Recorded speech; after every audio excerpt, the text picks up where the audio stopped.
Hello and welcome to Fire in the Belly. Today we have myself, Mighty Pete, and we're joined by Arnon Barnes. Good afternoon, Arnon. Thank you. I'm excited to be here. Thank you for having me. Always listening. It's a pleasure. I've been looking forward to this, so it's great to have you on. So, Arnon, tell us, who are you? What are you doing? Where are you from? Originally born in a country called South Africa, in a tiny city called Johannesburg. I'm not sure if any of the listeners know it, but I'm sure they have. Grew up in South Africa, was born there, middle-class family. We'll probably dive into it a little bit more as we progress, but grew up in a middle-class family. Parents got divorced at a young age, relocated, immigrated from South Africa, moved to Israel as a young teenager, not speaking the language, not knowing much about the country. And that's where I turned from boy to man. My father had stayed in South Africa and pretty much forgot about us, abandoned us in a foreign country, and became the man of the house, dropped out of school, went to work as a 16-year-old to help mum put food on the table, make sure we have a roof over our heads and, clothes on the backs of my younger sister and baby brother. Went to the army at the age of 19, spent a good 3 years in the military, left broke, entered the big, beautiful world with nothing than hope, imagination, creativity, and determination. And that's where I started my journey in the business world, where I actually established and built up my first multi-million pound company, sold it by the age of 27, positioned myself by the age of 28 into real estate, property, and became financially free from the age of 28. The last 10 years or so, I've been passionate about teaching and training entrepreneurs, business owners, business leaders, how to scale, grow, and build successful businesses. Personally, I've trained and coached over 100, maybe 120,000 people in around 65 different countries in that last 8, 9, 10-year period. And I'm really excited about doing that and sharing my wisdom. As you can see, there's a lot of wisdom on this mountain, but also help people avoid the pains, because you can see there clearly was a lot of pain on the way as well. So that's me in a nutshell. Yeah. That's awesome. It sounds almost like the interview done. Thanks very much. Tell me this. You mentioned there being passionate about training people. Can I ask why? When I sold my first company and did well, I looked at that bank account, and looking at the money that was in that account was something that I was excited about and wanted to achieve for years, for decades. Growing up as a kid, there were moments where food was a luxury. We used to receive charity in the form of food.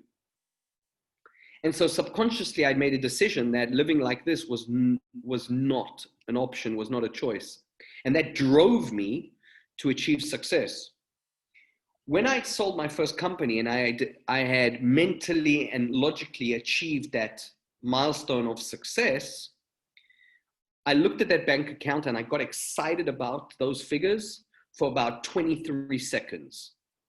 And then I said, A, is that what it's all about? And B, is that it?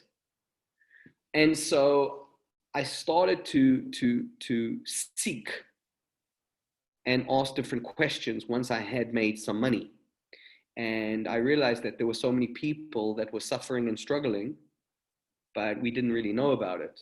Everyone on the outside looks great, but when you look, behind the scenes and you look inside and you see what's going on behind closed doors and what's happening in their fridge, in their refrigerator, you realize that a lot of people are struggling.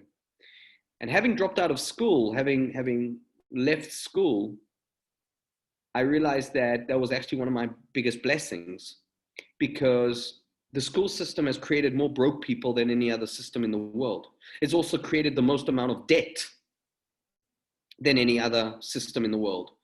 And so I realized that if I had achieved a certain level of financial success and business success and life success, I realized that what greater gift can I give to others than to teach and share the things that I learned on my journey.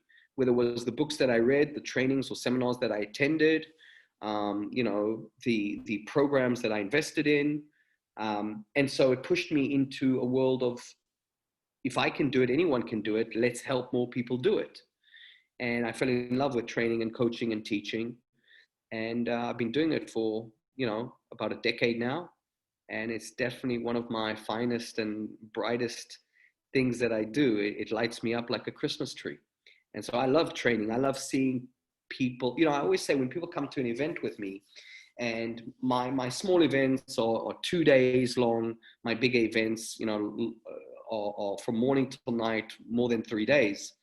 And I always say there's nothing more powerful for a teacher, at least for myself, to see someone walk through the doors of the event, right? They come into the hall, they come into the event room, and you look at them and you can see that they are alive. And then 2-3 days later, they leave awake. And there's a totally different, there's a big difference between being alive and being awake. Most people are alive, but are asleep. And so I love to see that twinkle in people's eye when they are awake. Yeah. So I just love training. It's just a great opportunity for me to share my gifts, my talents, and help other people. Another belief I have is I believe wholeheartedly, considering where I've come from and you know, not having that rich mommy or rich daddy to give me the check. Arnon, here's the $1 million. Here's the £1 million. Go make it happen. I don't know about you, but I'm still waiting for that freaking check. I never got the check. And so for me to be able to share my story and show people that despite where I've come from and the challenges I've faced, you know, growing up without a father, parents being divorced, my mom juggling 2-3 jobs sometimes, not being able to pay the rent, you know, and other obstacles that I'm sure a lot of the listeners could relate to or can see in their past, have surfaced for them as well. You know, again, coming from that energy of if I can do it, anyone can do it. But I also believe that if you have a certain level of success, it is your obligation to send the elevator back down. And that's why I always say to people, get as strong, as successful, as influential, as rich as possible. Because when you're in a place of power, that's when you can help more people to the top of the mountain. A lot of people are broke and struggling and they're trying to push other people up, but you can't give what you don't have. And so, yeah, when I achieved my first level of financial freedom, my first level of what I call financial success, I fell in love with the concept of teaching and training. And so I've been passionate about it and I continue to be passionate about it. Yeah. So what does fire in the belly mean to you? The first thing I hear when you say, what does fire in the belly mean to me? I think of the ultimate underdog, Rocky Balboa, Eye of the Tiger. And when I hear fire in the belly, a synonym that comes up for me is hunger. Hunger. One of my teachers and someone who I've had the privilege to share the stage with and teach alongside with is a gentleman called Les Brown. And Les Brown is a great teacher, phenomenal teacher. And I remember, you know, sharing the stage with him multiple times, and I'm obviously an avid student of his and picked up a lot of golden nuggets. And he always says, you've got to be hungry. And when you say fire in the belly, I hear hunger. People need to get hungry. And I have an image of Rocky Balboa in my mind, this total underdog who didn't have anything else other than pure hunger. And so that's what comes up for me when you say fire in the belly, hunger. Do you have it? What do you think? I'm not going to make any assumptions, but yes, I'm hungry. I'm hungry. And I must say it's a really good question, because I find myself bouncing in and out of hunger. Mm. I'm not the kind of person who's great at running marathons. I'm great at running sprints. And let me put that into context. A lot of people start a business, start a venture, start an idea, or they want to run a company or own a company or buy a company, and they go into the race and they treat it as a sprint when it's actually a marathon. Or they go into a marathon when they have only the stamina for a sprint. I am more a sprinter than I am a marathon runner. In other words, I'm a great starter. I'm not the best finisher. And because I know this, because I know I'm a very good starter, what I tend to do when I build my businesses, I surround myself with finishers. And I find that that strengthens my hunger. Mm. So do I have hunger? Absolutely. Having said that, I also tend to say a lot more no than I say yes. And I find that it really helps me stay focused and stay on my path and stay in my truth. A lot of entrepreneurs, they approach me for, coaching and training, and they want to, grow their ideas or their businesses.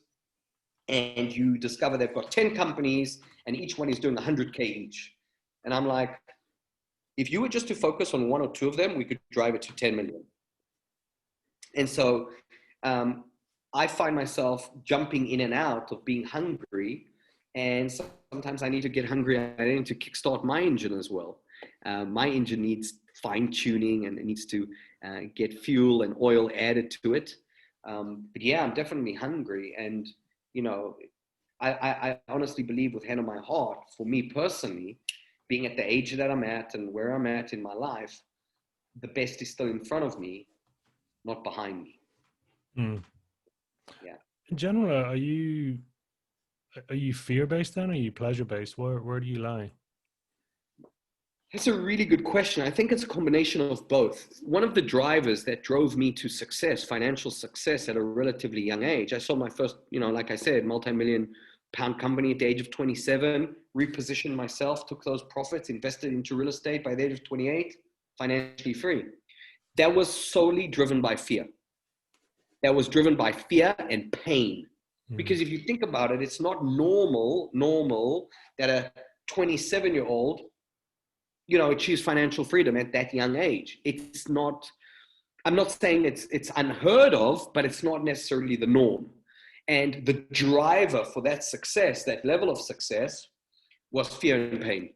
The fear of not having food, the fear of having landlords knock on your door and say, your mum hasn't paid the rent, pay up. Friday night dinner, receiving a package at the door with, bread, rice, beans, eggs. There was a lot of fear that drove me, a lot of pain that drove me in my younger years, for sure. Now I'm definitely, I play with that energy differently, and I get excited about, what are my dreams? What is on my bucket list? What do I want to achieve? I know you mentioned one of the things that you've been nominated for is to do a TEDx talk, and I know you're really excited about it. It was on your bucket list, and I obviously, did my research. And so, by the way, big congratulations for that. Very, very exciting for you. And for me, I've learned to balance that element of having that fear, because fear is a great driver. Psychologically, people will run away faster from a burning building than they will run towards their dreams. It's narratively weird, but fear is a great driver. And so I play with that energy of fear, but I definitely get excited about pleasure, doing pleasurable activities and things. And that's also a strong driver as well. So I think it's kind of a balance. Yeah. Do you think pleasure is more sustainable? It's like giving someone a lick of the ice cream just so they can taste it, for them to strive to have the whole cone. Is it more sustainable? I think it's definitely more enjoyable. I don't know if it's sustainable, but it's definitely more enjoyable. A lot of people, when they achieve a certain level of success, they have a fear in them of, I don't want to lose this. I don't want to lose this. And I think it's an apologetic and an unnecessary energy. So is it more sustainable? I'm not sure. I probably would say no. I think fear is a more sustainable energy. Having that constant worry, oh, I'm going to lose it, I'm going to lose it, I'm going to lose it. But it's certainly not a more enjoyable energy. and I tend to lean more to enjoying. They say, life is short. Have you heard that? Life is short. I always say bullshit. It's the longest thing you're ever going to do. It ain't short. And so you got to enjoy it. You got to enjoy the journey. In 2016, I took a group of entrepreneurs and business owners, business leaders, and we went down to Africa. We flew down to Tanzania. And this small group of entrepreneurs and clients, people that I coach and work with, we went to climb Kilimanjaro. And I remember climbing Kili. And on that journey, that 7-day climb, 7-day climb, whatever it was, I remember saying to myself, this is one of the most miserable journeys in my life. It was boring as heck. Like when people say to me, let's go climb Kilimanjaro, I'm like, you're on your own, because it was so boring. Because the only thing you focused on is the target, right? Getting to the top. But there was no enjoyment, or very little enjoyment on the journey. It's cold, it's miserable, you're walking slowly, you've got the altitude on top of you, it's just not an enjoyable journey.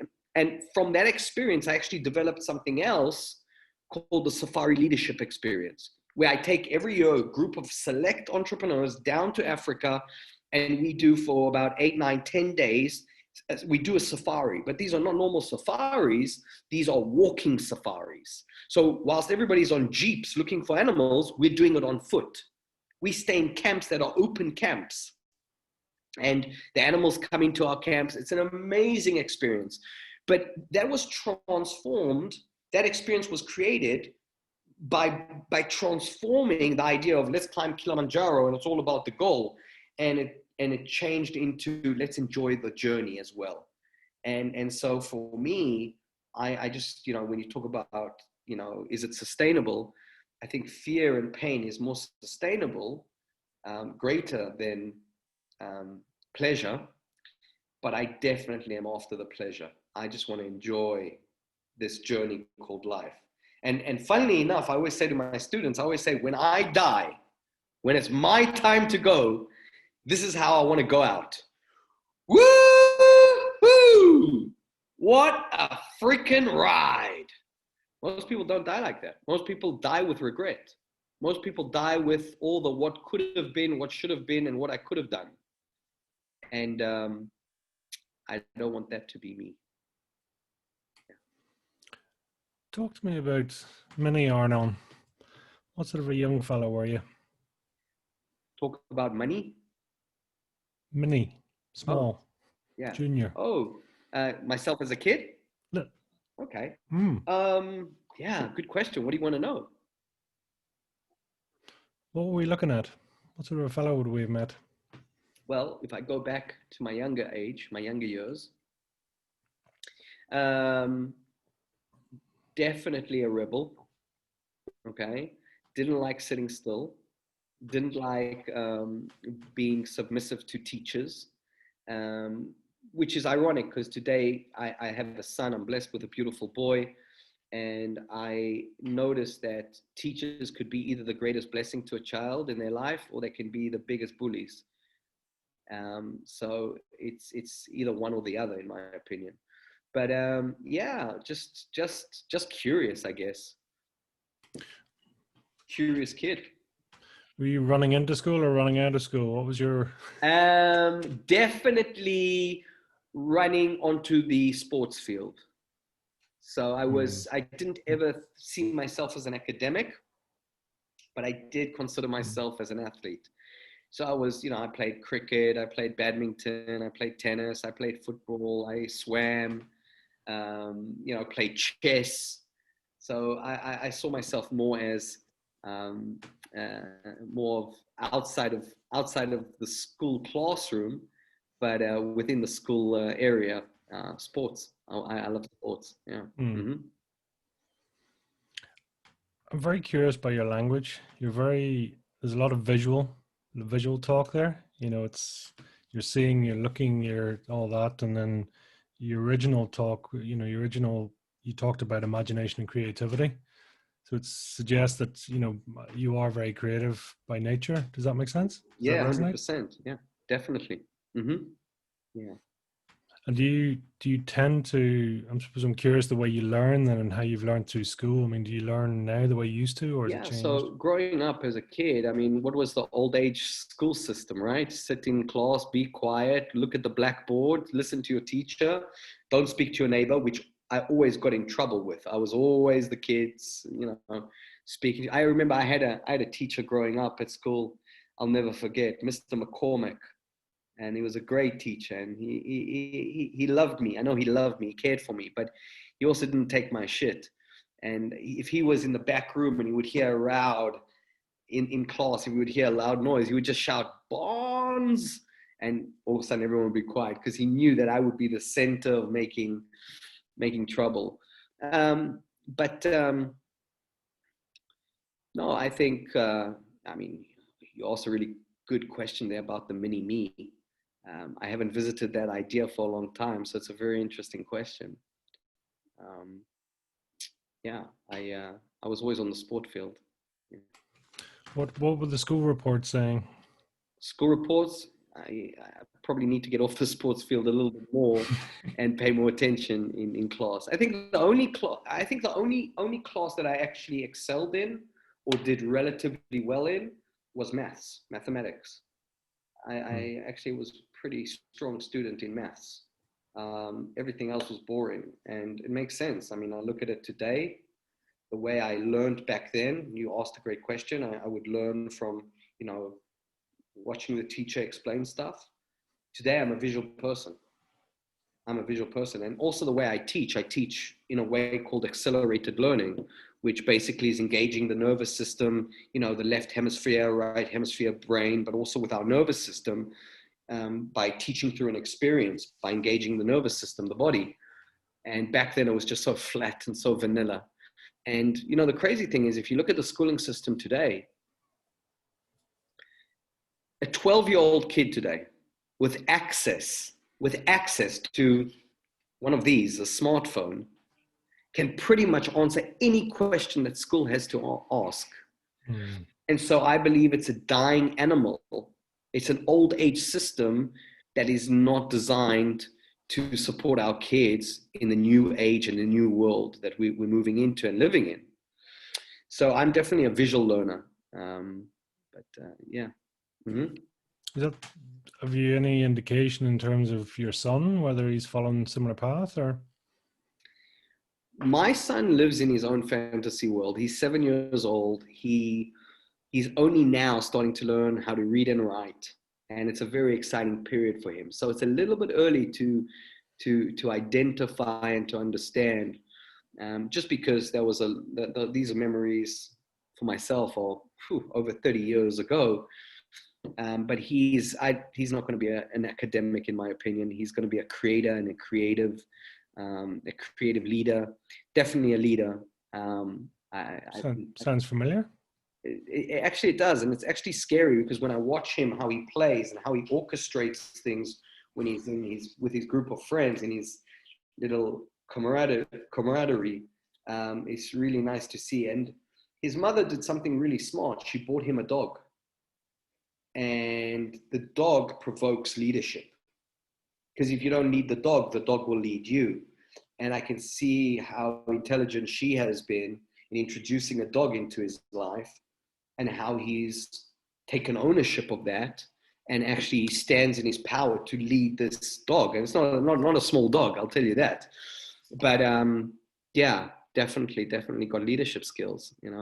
I always say children don't lack skills. They just lack teachers.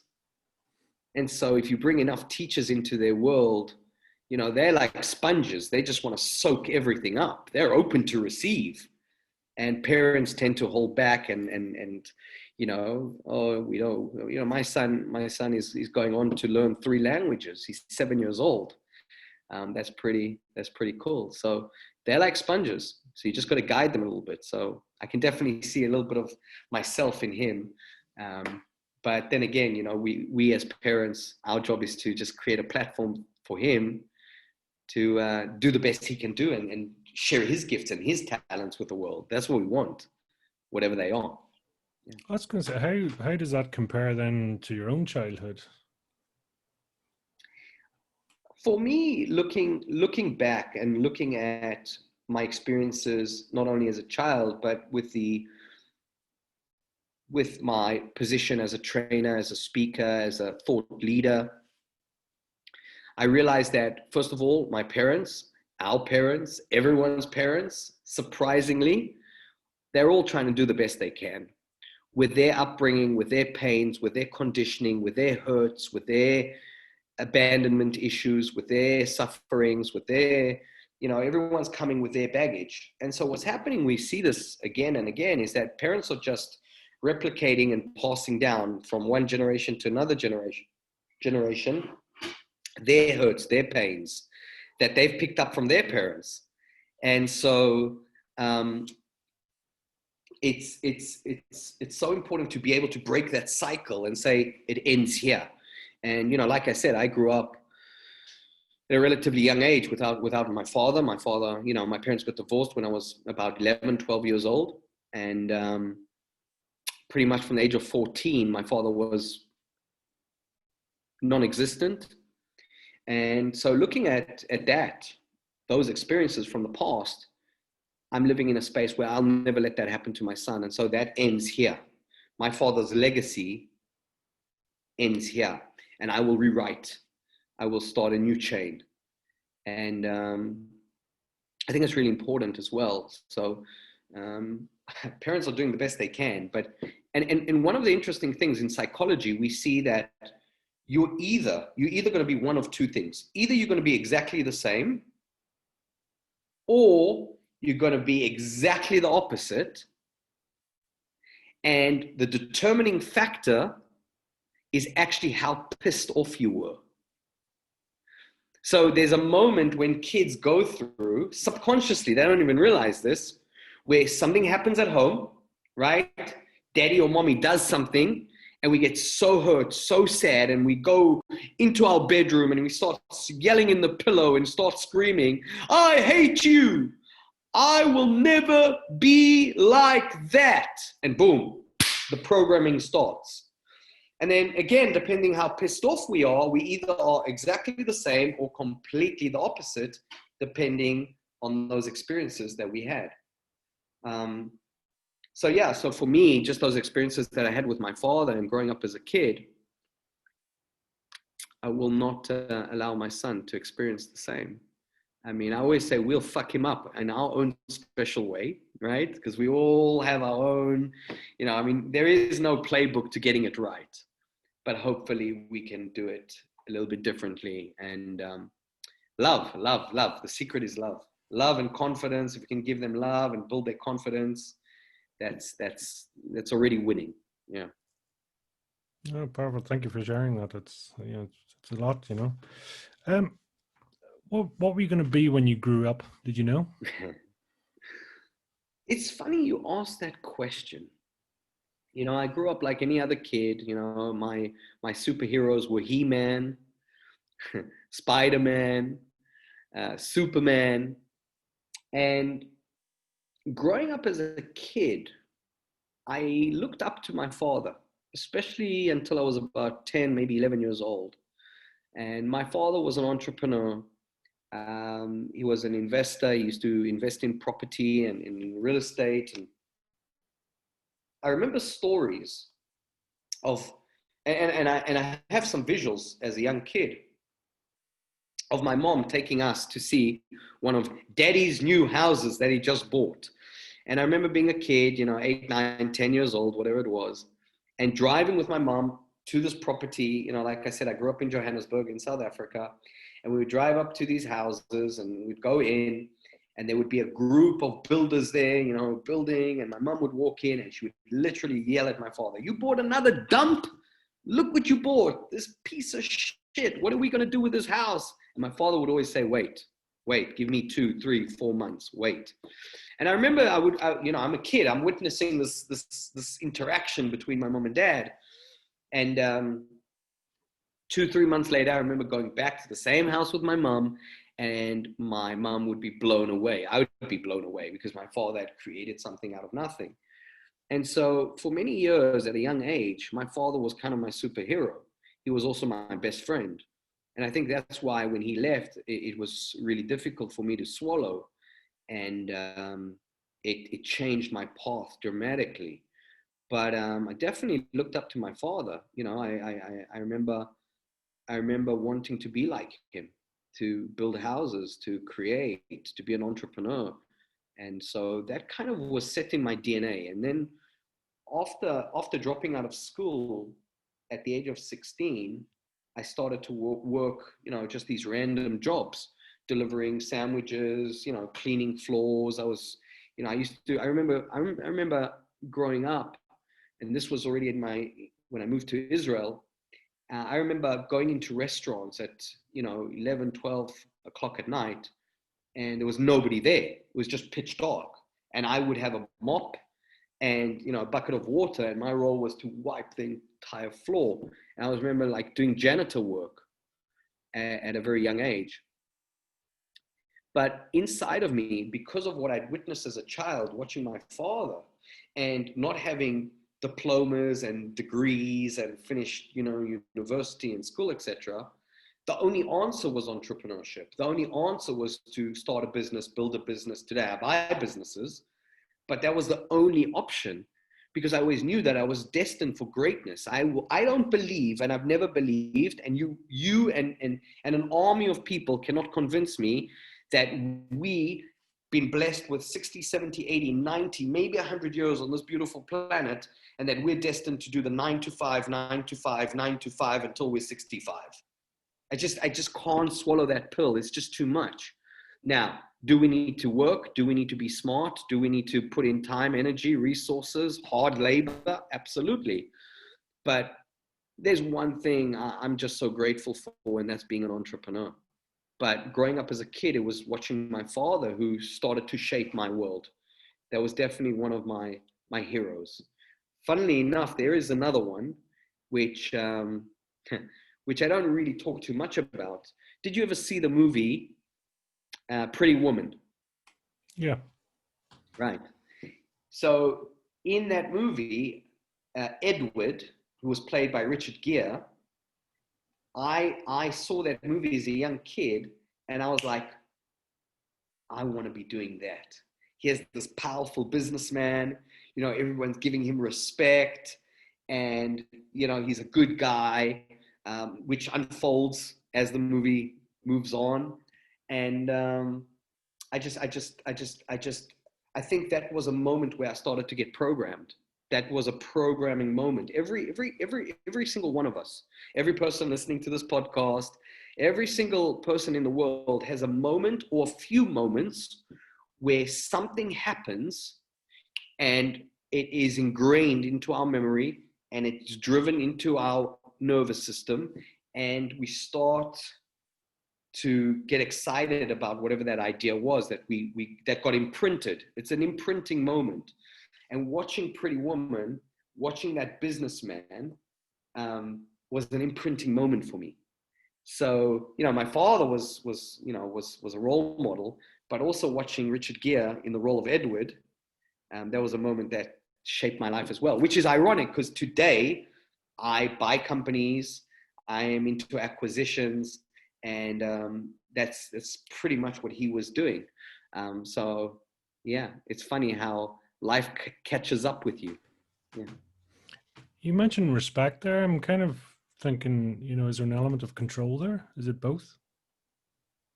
Yeah, absolutely. I think one of the worst things an entrepreneur can do is give away control. And I'm talking about control in love or control in relationships or control with your kids. You know, business is about control. You know, I want to have control. I want to control my money. I want to control my business. I want to control my income. I want to control my expenditures. I want to control my investments. Absolutely. And I think to think not is naive. Yeah, definitely. Control so important for me as well. Mm-hmm. Yeah. Just looking back then, I mean, who do you take after, your mother, your father, or where do you sit? I would say neither. I think I would say neither. Of course, I've got elements of both of them, right? But I'm really focused and conscious of forging my own path. And I think the fact that growing up as a kid, I was always daddy's boy. I was a daddy's boy. I wasn't a mommy's boy. I was always a daddy's boy. And when my father and my mom separated around the age of 12, and then we relocated from South Africa to Israel at the age of 14, and my father not being on that journey with us gave me room to create my own path, create my own personality, create my own characteristics. If I were to look at both parents of mine, by the way, my mom is a complete hero of mine. For many years, I looked at my mom and I would think to myself, I don't want to live like that. You know, my mom was struggling, and, you know, but as I grew wiser and I have more consciousness and I started to realize and understand the situation better, I realized what a great hero my mom was. You know, in a foreign country, not speaking the language, you know, not having support or help or anybody handing her checks, working 2-3 jobs, working from morning till night, feeding 3 children the best she could. It's just a superhero. So if I look at both my parents, I got gifts from both of them. On one hand, my mom's, you know, will to continue moving, to hold the family together, to stick together, to, you know, never give up, never say die. That was incredible attribute. And it's funny because I always say to people, you know, I kickbox, I play a lot of sport, I'm in a football team, and I always say, look, I might not be the strongest, I might not be the smartest, but one thing, I'll never give up, and that's why I win. And I think I got that attribute from my mom. My mom never quit. She never gave up. She was in a fight. And obviously growing up, bringing up 3 children, you can't throw in the towel. There is no towel, right? So my mom was definitely a hero. And I think that never giving up attitude came from her. And then if I look at my late father, because, you know, even though I didn't really see my father from the age of 14, our conditioning process starts from the age of 1, 2, 3 years old until we're 9, sometimes even 12. And so my father played a major role in that conditioning process of mine. And I think what I took from my father is, you know, the entrepreneurial side of things. You know, always find a way. Always find a way. Where there's a crack, you can slip through it. You know, it's the classic of, you know, the plant who's on a paved road but manages to crack through and eventually blossom into a tree. And so definitely 2 characteristics that I took from my parents. Yeah. It's interesting because even the characteristics you describe, you know, your father in terms of visual creative, you know, wait till you see and all the rest, which you sort of come across with, but then your mother's language, you change in terms of, you know, it's more kinesthetic, more feeling, more that side. I don't know whether that makes any sense. Sorry, you broke up there for a sec. So I was commenting there in terms of, or sort of curious about the change in language you use for your mother and your father, in terms of your father more on the visual side and wait till you see the, you know, the opportunities and things like that, and then with your mother it's different and it comes across as kinesthetic language.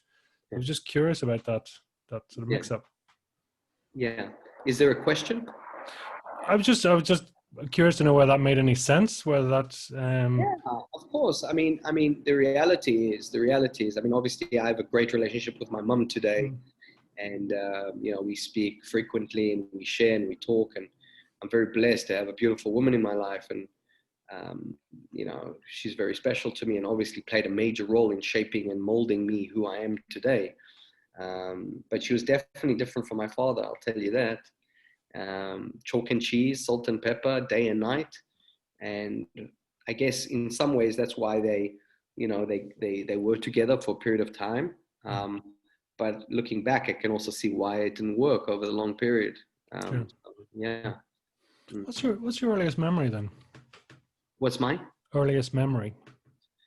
Earliest memory. Oof, that's a really good question. I think one of the earliest memories that I have that pops up is I was, let's see, I must have been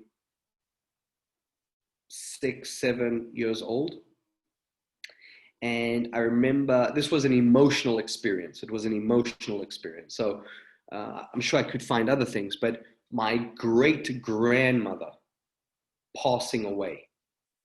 And I used to remember going to visit her, once a week or so. We used to go visit her. And this is my mother's grandmother, my great grand. And I remember her passing away, and I must have been, 6, 7, maybe 8 years old. But I remember vividly coming into my parents' bedroom, waking up in the morning, and them, my mother telling me that my great grand had passed away. And I remember sitting on my mum's bed and just crying, being so sad. Yeah, I really recall that memory in South Africa. Wow. It's amazing how you recall, and as you were saying there, your early memories and conditions of belief are formed at that early age, so it's always interesting to see what people recall. Yeah, absolutely. In terms of then, I mean, sort of through, I'm curious, you moved to Israel and that, and you use the term, changing from boy to man. What sort of triggered that? Was that just the circumstance and what was going on, or was there a moment? Yeah, so Israel is very much a warrior energy country. And when you arrive there, if you don't have connections, if you don't have money, if you don't have a easy path, you're going to need to step into your warrior energy fast. And so obviously moving there with my mom, my younger sister, and my baby brother,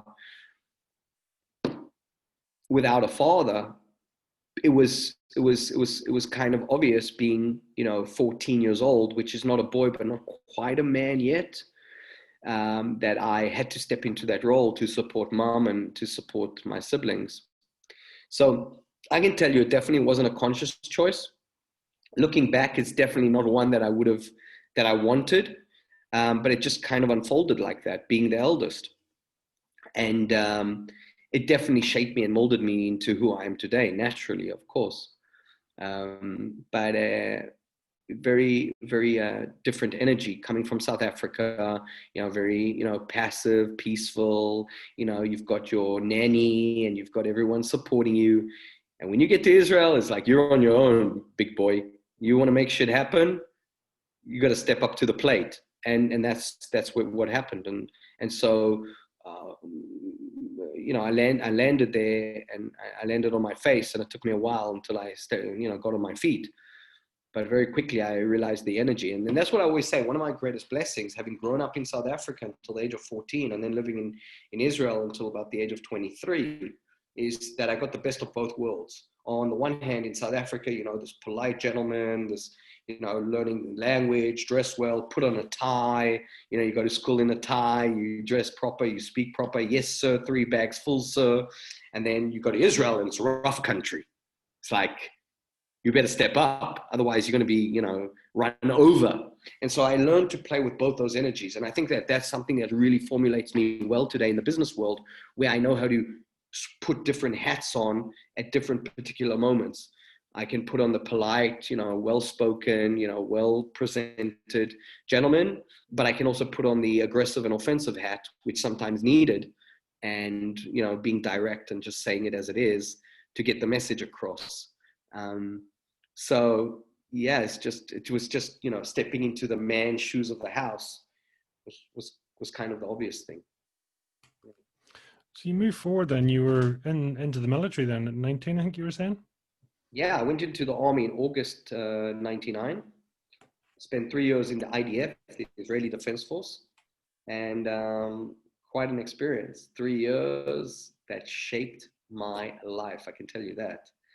I mean, I walked into the army, a young whippersnapper, thought I knew everything better, arrogant, no discipline. I didn't have my father, who was not only my best friend, but was also my disciplinary. Like, if daddy got upset, you didn't want to get into trouble with daddy, I mean, I can tell you, I visited his belt more than once. And rightfully so. I mean, I wasn't an easygoing kid. I was mischievous, I'll tell you that. But when my father disappeared, for the age of 14, when I grew up without a dad, I naturally fell into the wrong circles of people, hanging around with the wrong groups. I started smoking, cigarettes and doing all, stupid stuff. And, just a kid who was lost, basically, a kid who didn't have guidance, a kid who didn't have, maybe a role model or someone that could guide me a little bit more. Because, like I said, I was a daddy's boy. I wasn't a mommy's boy. So for me, a relationship with my mom, although I had it, was a little bit more foreign. I always leaned more towards my father. And so going into the army, that was a wake-up call, I'll tell you that. 3 years of being battered. I remember in my first few months in basic training, I mean, man, they would punish me at night. Wow, that was really, really a great lesson. And that's where I learned some of my greatest lessons, being focused, working as a team, but also, discipline, So definitely something that I would recommend to anyone. Kids nowadays are really soft, and not to make them hard, but that definitely shaped me into what I am today. It played a major role into me going out to the world and achieving success. Yeah. Well, what was the context going into the army? I mean, is there a national enlistment, or is it just through choice? So it is compulsory. So yeah, so to go into, it's compulsory. Yes. So there was no would you like to, or how about you go and try. It's not a question of if, it's only a question of when. And I actually delayed my army service. Normally it's from 18 to 21. I delayed it from 19 to 22. One of the main reasons was I was really focused on helping my mom, pay the bills, put food on the table. And it was really important for me to be able to bring home some bread. Yeah. And I'm impressed that, you talked about the rebel as the mini or the junior Arnon, and then actually you're saying that the military actually sort of rounded the edges and made you who you are. That's quite a flip in terms of, character and what made you, really. It's quite interesting. Just in terms then of, I'm just curious in terms of, you mentioned different jobs. What were sort of the early jobs you had then? You talked about mopping a floor and things like that. One of my first jobs, so my first job I ever had, I think I was about 10 years old, and I was delivering newspapers in South Africa. So, most kids, they go on their bicycle, they've got two little pockets on either the side, and they ride their bicycle and they throw the newspapers in the neighborhood. South Africa at the time was too dangerous for a kid, 10 years old, to go on a bicycle. A lot of conflict, a lot of, stealing, a lot of suffering amongst the people of South Africa. And theft was a very common factor. Still is, unfortunately, in the country. So I used to deliver newspapers as a job, but my father used to take me. And that's the first time where I started to learn about money. I was about, I say 10, but it might have been 9 years old or something like that. And I used to have a paper route. And I used to, we used to deliver papers. And my father would sit in the front, obviously driving the car, and he had like, 40, 50 newspapers next to him in the passenger seat. I would sit on the opposite side of my father, right? And I would have a bunch of newspapers with me as well. And he would throw through the car, from his side, and I would throw from my side. And that way we would cover all sides of the street. And it was pretty cool. So that was my first actual job and my first interaction with money. I remember I used to get these like tiny little orange yellow envelopes, and there was like 103 rands for a week of work. I get paid weekly, and I started to save my money. And I remember that my parents back then bought me this piggy bank. I had this big white piggy, and I used to put money in this piggy as well. And when they would give me money to go and buy food at the shops or at school, I would always save a little bit and put it in. So my first job that comes to mind was delivering newspapers. I also started a business. My first little business I started when I was 11 years old. I had an uncle who owned a toy store, and I used to basically go to the toy store, and to cut a long story short, instead of buying one toy just for myself, I would buy a box of toys and I would sell the toys at school. And so I would buy for one and sell for two. And I did that for a few good months, and I made some really nice profits until the government, also known as the teachers union, closed me down. But that was my first entrepreneurial adventure. Yeah, that was my first unofficial business as an 11-year-old. You know, in those periods, in those few months, in that period of time, I became the richest kid in school. I was just selling so many toys, and that was a really cool period. But if I look at the other jobs that I've done, there were summers that I worked as a plumber, as a plumber's assistant, let me say that. I remember being maybe 14, 15, yeah, about 15 years old.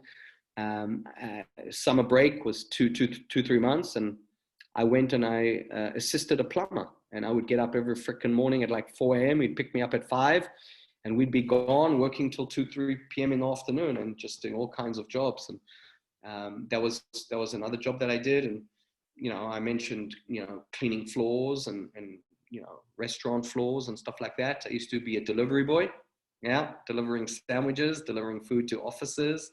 Worked in a restaurant, you know, just as a, you know, pretty much everything you need kind of boy. Wherever you need me, I'm at. So I also worked in I worked in a company that made newspapers and magazines, and I was just like a general runner, right? Like the postman, the post boy I must have been 17 years old or something. So I had some interesting experiences. Yeah. Mm-hmm. I'm kind of struck there by, you know, you mentioned, well, I think, well, first of all, I tried to work out there, 103 Rand works in about £4.74. If I've got the conversion right, and minus a couple of years and all that. So I thought that was interesting. But you didn't just be a paper boy. You kind of almost, you saw how you could optimize it. You know, you can systemize it. You can go faster, quicker. You talk about even buying the toys. It's not just you buy one, you sell two. It's, you don't just buy the toy, you actually sort of resystemize, optimize, push it forward. That's what I'm picking up there, is the entrepreneurial gene is on fire in you even at that young age, right? Absolutely, definitely had some fire in the belly. I knew from a very young age that being an employee was not my thing. I already knew that, like even today, even with my companies and my businesses and things that I do on a larger scale, with a few more zeros at the end, you can't put me in a box. You put me in an office, you put me in a box. You're going to come in 2 days, maximum 3. You're going to see me hanging from the chandelier. I'm the kind of guy who needs to jump on the airplane, needs to go to the meetings, needs to, you know, wine and dine in the restaurants, needs to meet investors, needs to sit with bankers, needs to analyze a deal and sit with potential sellers. And so that entrepreneurial spirit was there from a very young age. And I think it's credit to do with my father. My father was always hustling and doing something. I can't say he wasn't a big success, but that's one of the things that I modeled and witnessed at a young age, just watching him do his entrepreneurial thing. Yeah. Well, no, it's fair play. Terms then, so you came out of the military at the far side, spot out and on the street. Where did you go to? Good question. Yeah, I left the military, broke, flat on my ass broke. Had nothing. And I actually started working, I had 2 jobs. I had 2 jobs which evolved into one job. I worked at a game store for an arcade gaming place, where were all these arcade games. I'm talking hundreds of games, ridiculous. And basically my job was to walk around and to make sure that everyone was playing clean and there was no problems. But also if someone put in money and the game didn't start, I had a master key, and basically I could give free games to everyone. And so that was pretty cool. And I did that when I, you know, kind of left the army. I also worked in a gas station, pumping gas, right? So I do that maybe 2-3 times a week or whatever it was. And closer at the end of that phase, I started to work as a bartender. When I left the army, I received some kind of, you get like a grant, an amount of money that you can use towards education. And there are different kinds of courses you can take. Now you can imagine this 22-year-old hip and happening kid, good looking. I had hair on my head at that time, a little bit different than today. I wanted to go to bartending school. So I went to learn how to be a bartender, and I went to learn how to flare, throw bottles around. Everybody at that age was watching Tom Cruise in Cocktail. And that was a very inspiring movie. So all these boys want to be, they want to be bartenders. And that's the truth. And I went and I did a bartending school over whatever it was, 1 or 2 or 3 months. And at a bartending school that was considered one of the most respectful at the time. And I studied there, and then I got a job as a bartender. And I worked in a bar, this bar/nightclub place. And I started to save up money. And then from all the money that I'd saved up, at the time, I was about 23 years old. So I was helping a little bit at home, but I was also saving up money for myself. And at that time, I decided that staying in Israel was not an option. I felt it was too small for me. My spirit had a bigger game to play. And don't forget, my mother tongue is English. My power was always in English. And so I decided with my girlfriend at the time, my sweetheart at the time, we decided together we were going to relocate, and we flew to Canada. And we arranged jobs for us in Canada. And we arrived in Canada and we started working in sales. And that's where my journey in the world started. That's where I started to go international. And but I left Israel. I couldn't stay there. A beautiful place, beautiful people, but I just needed a different vibration, different energy. And so Canada was my first stop, and it was a very interesting experience for me. Yeah. Why Canada? Just easy to get into. We didn't need visas. Very accessible. Also, we had searched for jobs. And we had lined up work. So there was work waiting for us in Canada, which was really important. We pretty much flew in with, the clothes on our back and a couple of $100. I remember I left Israel with a return ticket from Canada. So a two-way ticket from Israel to Canada, Canada to Israel. And I had $800 in my pocket. That's all I had. My entire net worth, with the bags in my clothes and on my back, a return ticket home, and $800. That's all I had. And so for me, success was the only option. There was no way back. How did you feel about that? How did I feel about that? I was excited. I just wanted to get out there. I had no fear. I was fearless. One of the things that I see and I realize today is that today I have a lot to lose. I've got income, I've got businesses, I've got a beautiful home, I've got a lot of great things happening in my life. Back then I had nothing. If you have nothing, what have you got to lose? Nothing. And so the only way for me, the only thing that I could see was things can only get better. It can't get worse. And that is something that was a really cool feeling, that I was fearless and I had no worries. I just completely was naive to the fact that I was on the verge of being broke and homeless, and it didn't scare me. I was just relentless with my pursuit for success.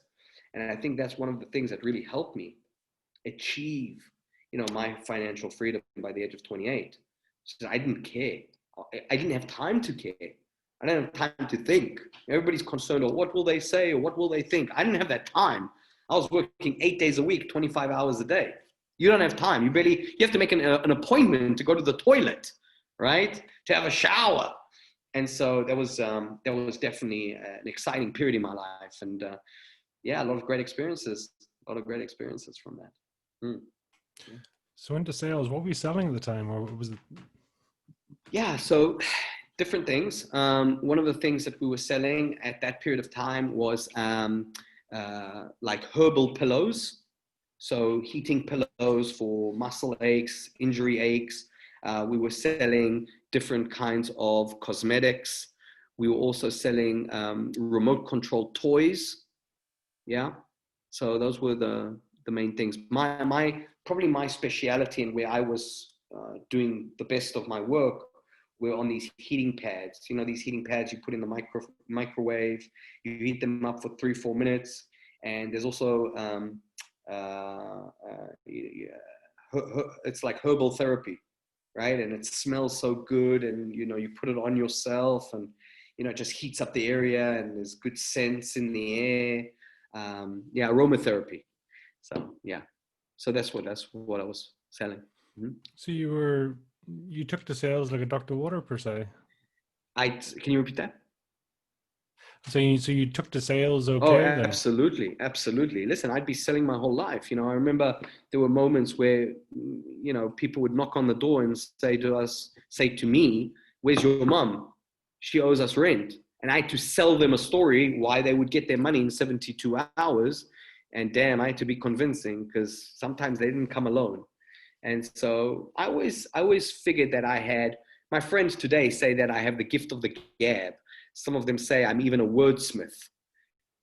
So I don't know if that much is so true, but I definitely know how to communicate and, you know, get my message across, sometimes better than others. But yeah, sales was, for me, sales is just an energy, right? And I guess that I had that energy. I had that fire in the belly, and yeah, could convey the benefits, but also pinpoint the pains, and just amplify that in front of a person and get them to open their wallet and realize that actually what I have to share and sell is actually a pretty cool product. Yeah. So talk us through. I mean, there must be a fairly rapid journey coming up, really, in terms of where you got to then. Yeah. So, like I said, you know, I invested in property when I was 28, and that is, you know, abnormal. Achieved financial freedom at a relatively young age, and that was due to the pain. I had so much pain, Hmm. seeing my mum struggle, seeing my mum suffer, seeing her bringing up 3 kids, being on her own. You know, hearing her sometimes at night cry and being sad, and being on her own was definitely something that was an energy that I picked up on. And so subconsciously making that decision that I will never ever live like this, and I will, you know, never go hungry, and I'll, you know, was subconscious, but it was an obvious one. When I achieved success, you know, when I sold my first company and things were definitely turning around for me, age of 28, I became reckless. You know, what happens when you make a lot of money? Yeah, you start to spend it. And then I came across, and so for years I was always reading the books. So in my late teens, I was already reading Rich Dad Poor Dad, Robert Kiyosaki, you know, great teacher of mine, which is ironic because I was already reading his books at, you know, 17, 18, 19 years old. And, you know, 5, 6 years ago, I got to share the stage and teach alongside Robert and Kim. He's got an amazing wife, teach about entrepreneurship and business and success. And it was so ironic for me. I kind of closed circle because I never thought as a 17, 18-year-old kid, I would ever share the stage with someone like Robert Kiyosaki. And that was a beautiful moment for me. And it just shows the power of the mind. And when there's commitment and you want something and you're willing to put in the effort and the hard work, how magic can happen. But so when I achieved, you know, that level of success and I started teaching, I started to ask myself, okay, am I playing a big game? And I started to realize that I was actually still playing small. And, you know, that's when I started to take more seminars and more courses. I had the money, and I had the time. So I started to invest in myself. And I think that's one of the most forgotten arts that people forget about, is the importance of investing in yourself. I own cryptocurrency, I own Bitcoin, I own property, I invest in different, I buy businesses. Without a doubt, the best investments that I've ever made has always been in myself. And so for the last, I want to say about 10 years or so, I started to take a lot of courses and a lot of seminars. And I took a seminar in April 2011. I'll never forget it. In Amsterdam, there were 2,500 people in that room. And I showed up, student, open, willing, and ready to learn. And I took a program called the Millionaire Mind Intensive. And it was led by T. Harv Eker, who wrote the book, Secrets of the Millionaire Mind. And I saw this gentleman on stage, and I saw the impact and how he was changing people's lives literally in front of my eyes. And I was like, that's what I want to do. That's what I want to do. I want to spread light. And that journey has taken me through to until COVID and coronavirus, and where we are at today and during this recording.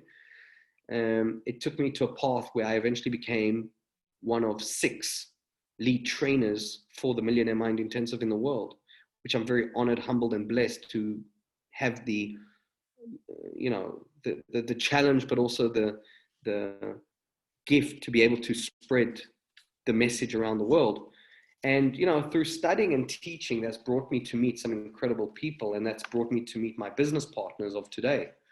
And I work with some incredibly interesting and good people who today, by joining forces and working together, we actually acquire and buy businesses. And right now we're actually looking to acquire 22 companies in the UK. These are small multi-million pound companies, anything between 2 to 5 million. Before COVID, we were doing a raise of just over 60 million pounds. And so the question that I always carry with myself, am I playing a big game? Is my game big enough? And, according to statistics and according to the numbers and looking at my background, based on society's numbers, I should be in prison, or I should be a drug addict, or I should be, still doing, mopping floors in restaurants. And I've defied the odds. And for me, psychologically, now I want to see how far I can push. How far can I bend the universe? How much can I use the power of my mind and the power of intention and the law of attraction and all the laws, the unwritten laws in the universe? How can I use these laws to bend the universe and make manifest a great life? And doing that without going to school, or at least the diplomas and the certificates. Yeah. Again, thank you for sharing. I mean, wow, it's phenomenal, the journey that you've gone on, and the rapid growth, which is great. It's great to see that level of focus and drive there, and I'm just curious, what would you classify as your superpower then out of all that? What is my superpower? Yeah. I think I am an exceptionally good relationship builder. I understand people. I'm very sensitive. My inner GPS is very connected. And so when I'm building a board, or when I'm putting a team together, when I know how people are feeling, what their psychology is, I understand, and at a deeper level, I can sense what their inner voice is saying. And I think that's definitely my superpowers. I understand the game of business and how to put the right people in place and how to build those relationships. Definitely one of my strengths. I think another strength of mine is I'm also I'm a really good communicator. I can get people enthusiastic very quickly. I don't know if you ever witnessed or experienced as a kid, when you were walking down the road, minding your own business, one of your friends came up to you and said, Peter, come, quick, let's go, follow me. And then all of a sudden you find yourself running after a kid and you don't even know why. It's just his enthusiasm and his excitement carried you. And I tend to be that kind of person. I tend to be able to lift people up, but also to get people to get excited and enthusiastic about an idea, a business, or concept. And it's definitely a superpower. Yeah. And a couple of things, words you've mentioned there, but I mean, would you describe yourself as intuitive in general? Yeah, very much so. It's funny you say that because a lot of my business partners, when they hear about the way I coach and the way I work with business owners and business leaders and the way I guide them to achieving their, uh, I don't like the word goals, but achieve their dreams and what they aspire to achieve, I'm very intuitive in the path. And it starts from what to say, how to say it, but even what books to read, which seminars, which courses, what actions to take. So I would like to say that my inner GPS is relatively sharp. I'm very much connected to myself, and I feel energy. I'm hypersensitive. I mean, you can imagine that speaking on stages of 2,000, 3,000, 4,000 people, you have to be sensitive. I can feel everything that's happening in my audience. I see the person in the corner who's sneezing, the person at the back who's coughing. I can see the lady in the front who's a little bit confused and doesn't understand exactly what I'm explaining. So I'm very sensitive to energies, and definitely helped me. Yeah.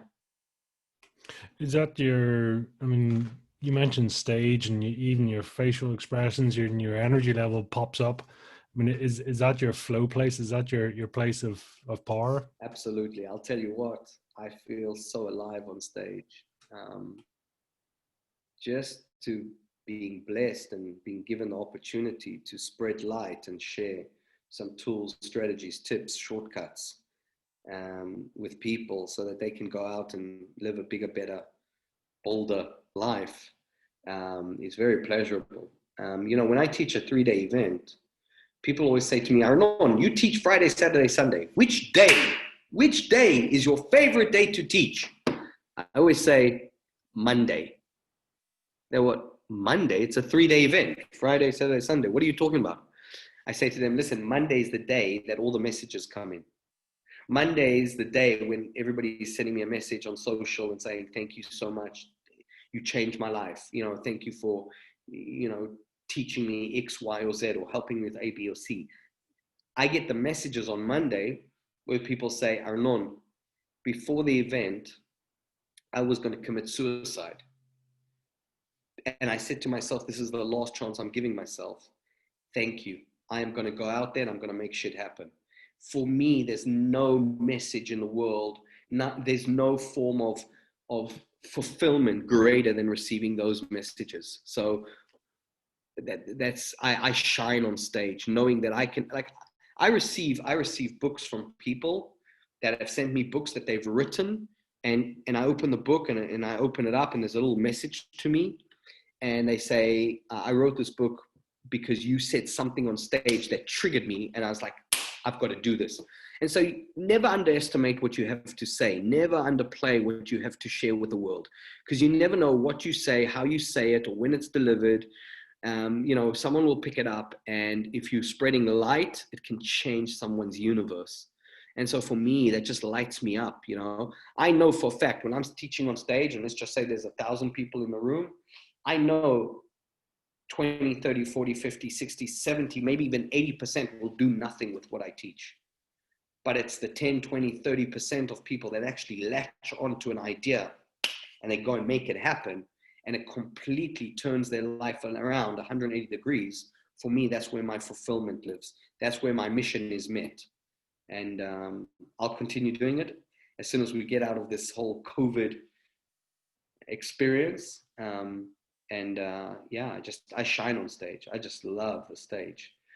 It's just a place where I can serve to the greatest of my abilities. Yeah. Do you believe everyone's born with fire in the belly? I do. I think everyone has fire in their belly. Everyone has fire in their belly towards their passion, towards their gifts and their talents. And I think there's different forms of fire. The guy or the gal who's painting the beautiful picture is a different fire of the guy who's, running to score a touchdown or score the winning goal in the World Cup final, but it's still fire in the belly.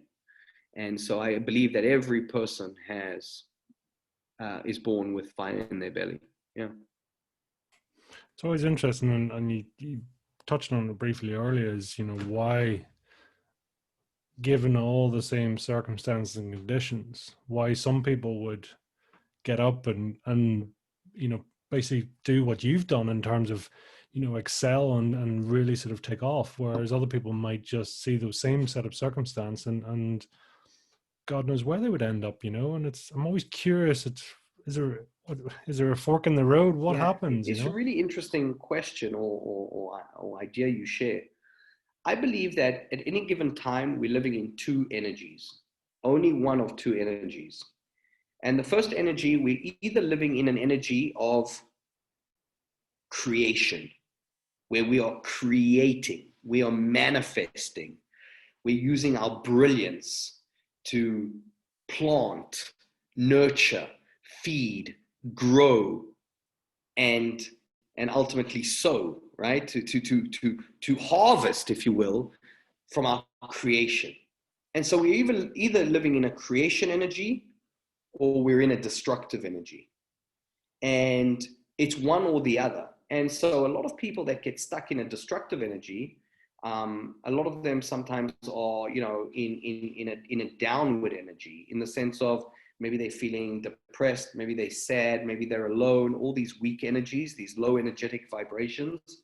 A lot of them might be feeling like a victim, like they've been treated harshly or unfairly, or, something has happened to them. And as a result, they are the victims of the situation. And so, and then on the flip side, you've got the creators. When my father left as a young kid, I could have gone down a different route. I could have gone down the route of, oh, my dad left, I lost my best friend, now I'm stuck with my mom. Yeah, I love her, but I never really connected with her as much as I did with my father. Poor me, poor me, poor me, poor me. Okay, that's definitely a path that I could have gone down. But the other path I actually chose was, great, daddy's not here, freedom, and let's take care of shit, let's get a job. I'm the man, I can work, I can earn money, no one to tell me when to come home and what to do and all that stuff. And so I fell automatically into the creative energy. There were moments when my other siblings fell into the victim energy. And I can see how that has manifested today and how they think and how they do things. Again, without judgment, not good, bad, or right or wrong. It's just a different way of seeing the world. I very much went into the creation and the creator's energy, and didn't allow that situation and other situations to not only hold me back, but worse, anchor me down. Yeah. Do you believe you are where you're supposed to be? Absolutely. Absolutely. I'm a big believer of the universe. She is perfect. Everything is perfect. Everything happens for a reason, all those sayings and all those statements, but I really believe that's true. Inherently, that's true. We are where we are because these are the seeds we've planted. And that's why, when people come to me and say, oh, my business is having a problem, this month is a bad month, I'm like, bullshit. You're having a bad month because 6 months ago you were asleep, because 12 months ago you were asleep, because 18 months ago you were asleep. Because there's always, in the universe, there's always a knock-on effect. There's always a lag, what I call lag time. You plant a seed today, it doesn't grow tomorrow. And so when people say to me, oh, my business is struggling, I was like, well, because you were asleep 3, 6, 9, 12 months ago. What you're experiencing now is just the bump in the road that you should have taken care of months ago. And so I believe the universe is perfect. I believe everything happens for a reason. Every person we meet comes into our life to play a role. Some roles are bigger and more important than others. Some roles are shorter lived and less important than others. But people come in to play a role. Once their role is fulfilled, they move on and we move on. And in terms of, for you, I mean, do you find that you're aligned to your true self? Are you at that stage? This is always a battle. I think this is always an ongoing conversation with myself, because people always try to pull you into their world. And, you know, being a public figure, being on stages, being someone who is considered an expert in the space of entrepreneurship, you know, business growth, business success, business development. A lot of people pull or want to pull me towards their ideas, you know, sending me business plans on invest in this project and invest in that project. And like any entrepreneur, I suffer from, I used to suffer, now I'm much more balanced, but I used to experience shiny object syndrome, where, you know, everything is shiny, everything's exciting. Ooh, I want to do this, I want to do this, I want to do this, I want to do this. But being more mature, more centered, and more in my power today, I know two things. Number one, you only get rewarded for the races you finish. You only get rewarded for the races you complete. You don't get a gold medal for running 80% of the race. Hell, you don't even get a golden medal for running 99% of the race. And so that's why I said earlier, I say no a lot more than I say yes. And that's one thing I had to learn, which was sometimes difficult. And successful people do that. Successful people say no more than they say yes. And so categorically, one of the things that in most cases, I get lots of opportunities that come onto my doorstep, but I say no a lot. That's the first thing. And also, the thing that's really helped me over the years is to actually acknowledge people and say to them, thank you for helping me stay focused. Because people get offensive. Oh, you're not open, and you talk about being open, and you should be open. And I'm like, okay, so what's the idea? And it's like, they've got this idea, whatever it is, and I can make 100 euros a day. And I'm like, dude, I'm building 100 million euro company, 100 million pound company. Like, no, I'm not open to that idea. No. So thank you for keeping me focused, you know? Yeah, shiny object syndrome is a big one. It's a big one. And a lot of entrepreneurs struggle with that. But for me today, it's very clear about my path. I try to live in my truth as much as possible. I do wobble a little bit here and there, but that's why surrounding yourself with other champions is very important. One of the key things when people ask me what is a key for success, environment. Surround yourself with other champions. Surround yourself with people that are going to hold you accountable. Surround yourself with people that are going to lift you up, even when you're a little bit down, especially when you're down, you know?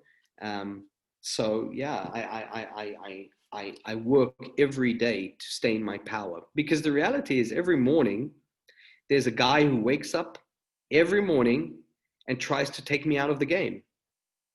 Every morning. Arnon, you know you want to sleep for 5 more minutes. Come on, it's nice and cozy in bed. Let's hit the snooze button. Arnon, you don't really want to go to the gym. Come on, let's watch Netflix. Let's relax. Let's, you know, so that battle is constant. It's constant. And, you know, it's a question of, you know, there's two wolves, you know, the good wolf, the bad wolf. Which wolf will win? Whichever one you feed. And so you just got to be careful and conscious about which wolf you want to feed. And yeah. I'm curious as well. You mean you talk about the inner chatter, the inner critic, the voice. Do you do a lot of work in terms of your own mindset, in terms of focus and things like that? Yeah, absolutely. I think that's an ongoing process. I mean, I'm just a yellow belt, and for anyone to think that they're not is naive. It's an ongoing process. And again, this is where environment and speaking to people and having great coaches and support systems around is very beneficial. I always, you know, I get asked the question, if I could give my younger self some advice, one piece of advice, what would it be? I always say, get a great freaking coach, someone who has got the results you want, that has, gone through the blood, sweat, and tears, has the T-shirt, and can guide and could guide my younger self. And I think that coaching and self-educating and, surrounding yourself with the right people is so underestimated that it's actually sad. So definitely for me, if I look at where I am today, one of the greatest things that I've given myself is surround myself with other champions. If I were to look 10, 15 years ago at the emails that I would receive and who were the senders, I'm like, oh, these are all broke people, good people, but they're broke, they're struggling, they haven't figured it out. They don't understand the concept of adding value and serving and coming from the energy of contribution and giving and creation. And now when I look at the emails that I receive, I mean, like, I got to pinch myself. Very blessed, I must say. Mm. Do you love yourself? Do you like yourself? Yeah, of course, very important. And actually, it's funny you say that, because in my showers and in my bathroom, I have declarations that I've printed out and laminated, and I've got declarations that are there to remind myself of, you know, I love myself, and, you know, to create subconsciously messages around me empowering myself, you know, because there's so much self-talk going around, right? You know, and I always say, you got to be careful what you say to yourself, because you are listening. Yeah. And what is the common language that we used to? Oh, you know, I could have done that better. I could have done it faster. I could have done it, you know, in half the time. I could have, you know, improved here. It's like, oh, that's just not supportive. That's not going to serve you in any shape or form. And so I'm very conscious and aware of creating that that positive self-talk around me that empowers me. Yeah. Mm-hmm. Yeah. So take us through in terms of your, you know, your teaching. What is your style, and what can you really deliver for people? So definitely expressive. If you ever see me teach, and if you ever see me speak, then you will know. I mean, you've seen me on stage. I'm offensive. I'm unapologetic, and I'm there to wake people up, not to make friends, but there to wake people up. And I always say, I always say, the truth will set you free, but first it's gonna piss you off. And so I tend to piss people off, I'll be honest with you. But they also understand that my heart is in the right place, that I come from kindness, I come from serving, I come from light energy. And so I'm unapologetic. I'm an energy bomb, I'll be honest with you. You see me on stage, I'm in full flight. So I always say to people, bring a parachute and put your seatbelt on, because I'm not taking hostages. It's important for me to get my message across. And so the way I teach and the way I train is I tell stories. I love stories, and I share metaphors, but all high energy. And like I said, the way I teach is through a concept called accelerated learning, which is, engaging the nervous system, the left brain hemisphere, the right brain hemisphere, which makes it fun, makes it interactive. I mean, I can't imagine sitting in a room for 1, 2, or 3 days with PowerPoint on the screen, with the lights dimmed, with a nice blue light shimmering in the background. The only thing you get from that is a good night's sleep, right, during the day.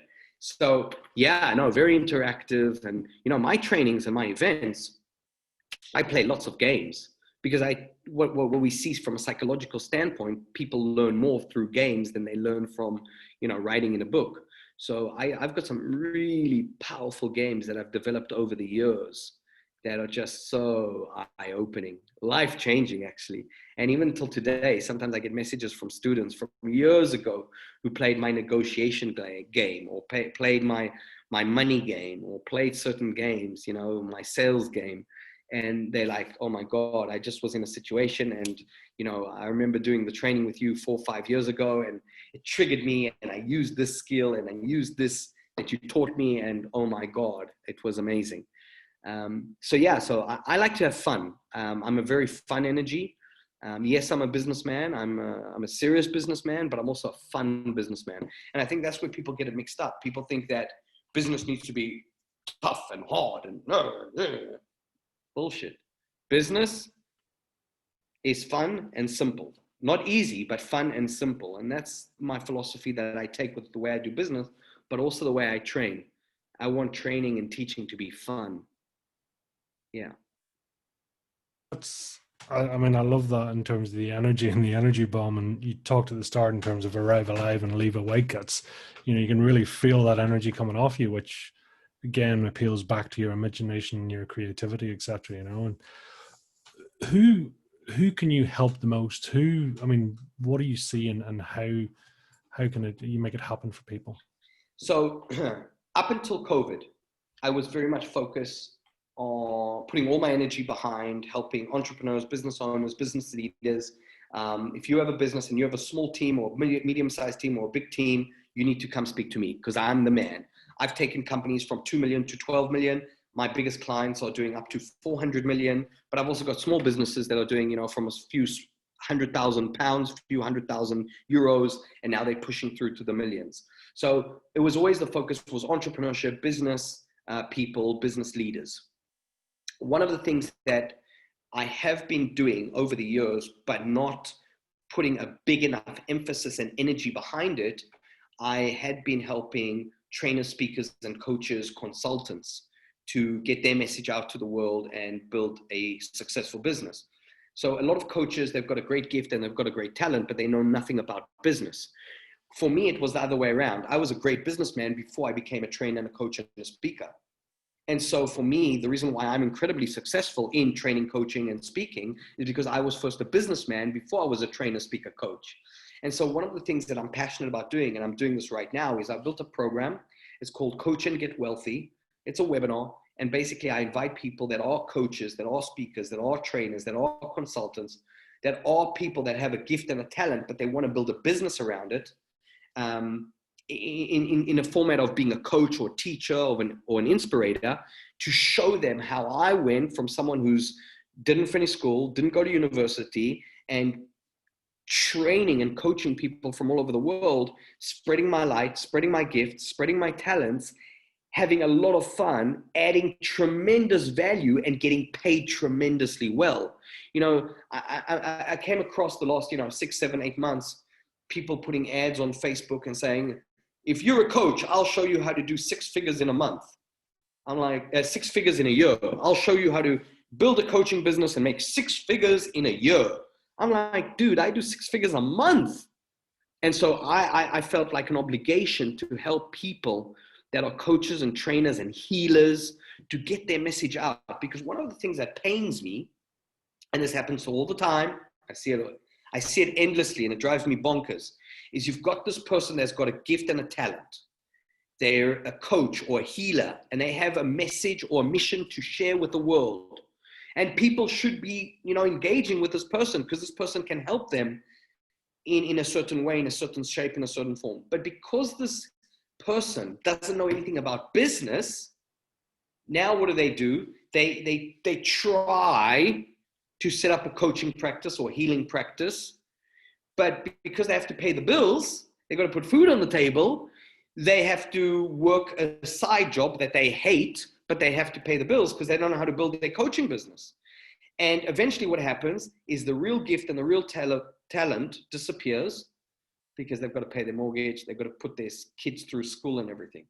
And so what I'm doing right now is I'm taking these people, the healers, the coaches, the trainers, the speakers, and I'm showing them step by step how to build a great coaching business so that they can spread their light, but forget about the shitty work that is just killing their spirit. And so that's where my focus has been, just helping other coaches spread light. And I think that's also where what the world needs right now. I mean, so many people are struggling mentally, emotionally. I mean, suicides are up. People are depressed. There's a massive amount of hurt and sadness and unrest amongst people throughout the world, regardless of your color, your creed, your religion, your background, whether you went to university, whether you didn't go to university. It's all, we're a human nation and there's a lot of pain going on right now. So I believe now more than ever, we need healers, we need coaches, we need people that are going to bring light to the world. And so my focus is right now going to train these people to add value, to share their gifts and talents, have fun, and spread light, add value to the people that need it, and for them to get paid well. Because If they're not paid well, then they're going to have to go back to the shitty job. And that's not serving anyone. So obviously you can see I'm a little bit passionate about this. You can see my energy's up, but that's my focus right now. Yeah. So of course I'm still working with business owners and, traditional businesses from, construction companies, from, a wide range of companies. Right. But what I've started to shift, which I've been doing over the years, but putting much more of an emphasis on, is working with the healers and the trainers and the coaches and the speakers and the consultants. Yeah. And when you're doing that, I mean, what's your overall mantra? What's your ethos going into this? Well, just to add tremendous value, add ridiculous value, tremendous value, so that when people leave, they're like, oh my God, that was insane. I mean, it just changed my life. One sentence, one conversation, one Skype call, one online meeting, one training. It's like, because you see, the beautiful thing about the mind is that once the mind is exposed to an idea, it can never go back. That's the great philosopher Benjamin Disraeli. He said that once the mind is exposed to an idea, it can never go back. And all I want to do is show people the ideas that I've used successfully, not once, not twice, not 10 times, but hundreds of times, to do incredibly well financially. Because once they understand these tools and these secrets, and I literally walk them through these processes hand in hand, they will never go back. Their life will never be the same again. And it's very powerful. Just exposed to them ideas. It is powerful. Thank you for sharing that. In terms of the future and potential, I mean, what's your potential? I am of the belief that human beings are born with unlimited potential. That's where I come from, and that's when and the moment we're born with unlimited, we could do anything. That's when the conditioning starts. Sit down, be quiet, don't make a noise. You can't do this. You can't have that. You can't experience that. Oh, you can't. And there's the four-letter word that I hate hearing people say. No, it's not the big F. It's not the big F word, but the four-letter word that is incredibly disempowering is CANT. Can't. For my American friends, can't. Yeah. It's a really disempowering word. And so what is my potential? Unlimited. Whatever I put my mind to and what I want to achieve, I'm going to achieve. And I always say there's no unrealistic goals. There's only unrealistic timelines. No unrealistic goals. Just unrealistic timelines.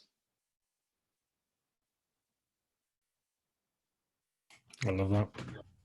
It just resonates in terms of, and the people who are wanting to push forward, it's so strong. What's a guilty pleasure for you? Guilty pleasure? Guilty pleasure. Oh, that's a good one. I think a guilty pleasure for me is indulging in a football match, watching my football team kick the ass of the opponent.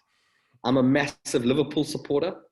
So, if anybody knows our history, we haven't won the Premier League for 30 years, and we just did. And it was a little bit of a bittersweet win, because obviously we couldn't celebrate and everything. But I love my football. Football. So I play football myself. I also play the sport. Actually, I've got a match tonight. Awesome. Yeah, we've got a big game tonight, so that's going to be really cool. But I also, I'm a massive Liverpool supporter. And so that is a little bit of my guilty pleasure. When they're on, I'm switched off. You can't talk to me. Of course, depending on the circumstance, if I'm traveling or something, then that might hamper my plans. But in general, that's definitely a guilty pleasure, just kicking back and watching my game. Yeah. And leisure and pleasure for you, is that one and the same? Completely. For me, the one cannot live without the other. Mm. Whatever I'm doing, I always say to people, before I examine any business opportunity, get involved in any adventure, entrepreneurial or other, three important things need to be taken into consideration. Number one, it's got to, in some way, in some shape or form, it's got to touch on my mission. Okay. And my mission is to assist and help as many people build and create financial freedom and live a healthy, happy, wealthy life. That's my mission. Okay. I'll say that again. To assist and help as many people build and create financial freedom and live a healthy, happy, wealthy life. So whatever I get involved in, whatever business it is, it's got to, in some way, shape or form, it's got to fulfill my mission. Okay. Another thing that's really important for me, it's got to be profitable. And when I say profitable, not only financial profitable, it's got to fill up certain bank accounts. Now, fulfillment is a bank account. Contribution is a bank account. Giving back is a bank account. So it's got to tap into some of my bank accounts, right? And then the third thing, critical. So one, it's got to be part of my mission in some way, some shape or form. It's got to be profitable for me in some way, not only financially, but also maybe fulfillment or giving back or serving, or that's really important. And the third one, we got to have fun. We got to have fun. The moment there is no fun, I lose interest. For years, being broke, coming from a broken family and not having money and not having the rich mommy or daddy to give me a check. For years, I was focused on filling up my bank account. Bank account, money. I was focused on that for years. And as I was focused filling up on my bank account, I neglected all my other accounts. But today, now I have the money. Now I want to fill up my experience account. I want to fill up my fun account. These are very important accounts for me. So if it's not fun and if there's no experience and it's not jolly, then I'm not interested because I don't need it. Yeah. Talking about fun, you mentioned bucket list earlier. Give us a taster and put it out there in the universe as to what's on there. Oh, it's out there in the universe. I'll tell you that. Yeah, just the top of my head, a couple of things. A couple of things. So first of all, I want to learn how to master skydiving. I want to master playing the piano. Okay, I've got a piano here. I master playing the piano. I want to climb the Wall of China, the Great Wall of China. I want to visit the pyramids on camels. I want to do coast to coast in America on Jeeps. Take out 6-8 weeks and just travel New York all the way to LA and just enjoy a coast to coast trip. Machu Picchu. I want to witness. I want to go to certain events, global events, see certain singers, speakers. But also bucket list is, you said you're speaking on TED. There are those kind of achievements as well. I want to touch as many lives as possible. That's on my bucket list. I want to speak on the biggest stages.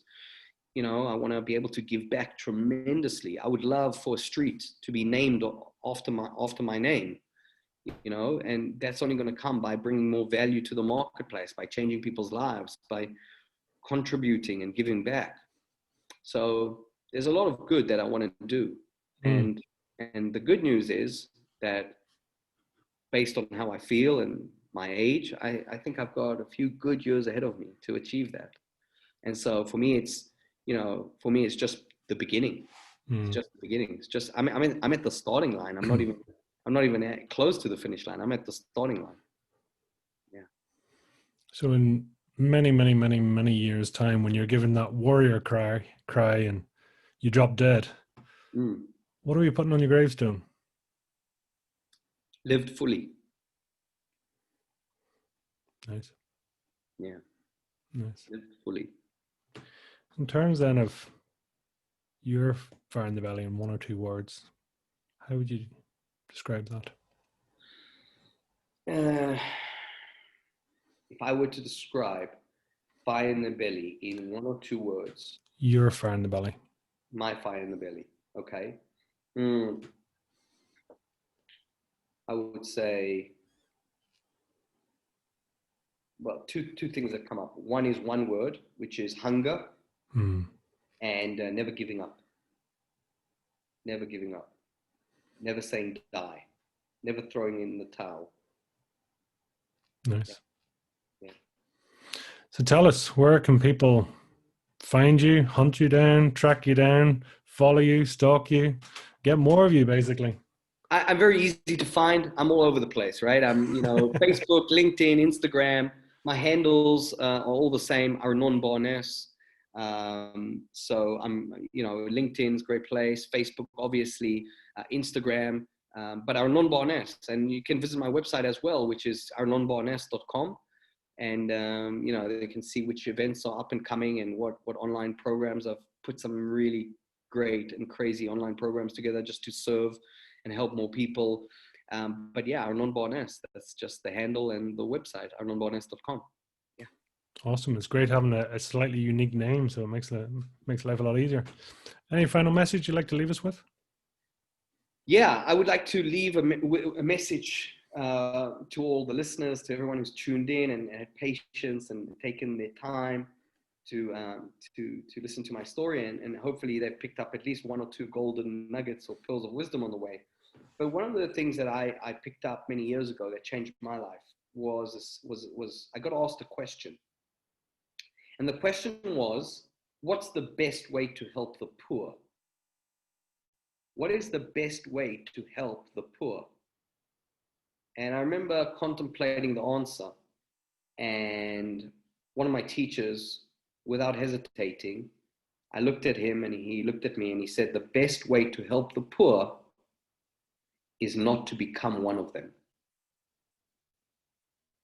So for everyone listening out there, all I'm going to say is become as rich, as powerful, as influential, as successful as you can, so that you can help as many people as possible to the top of the mountaintop as well. That's it. Thank you. Thank you for having me, Peter. It's been a privilege and a pleasure, and I'm really looking forward to meeting you in our journey in the future again, and seeing how our paths can cross. And obviously, to everyone listening, I just want to thank you for listening as well. So I appreciate it. I'm humbled and I'm honored. And I'm looking forward for them to stay in touch, follow me on Instagram, Facebook, and I want to see their journeys as well, their journeys of success. Thank you. Absolutely. Thank you for sharing, and gratitude for putting it out there and sharing your energy. So thank you.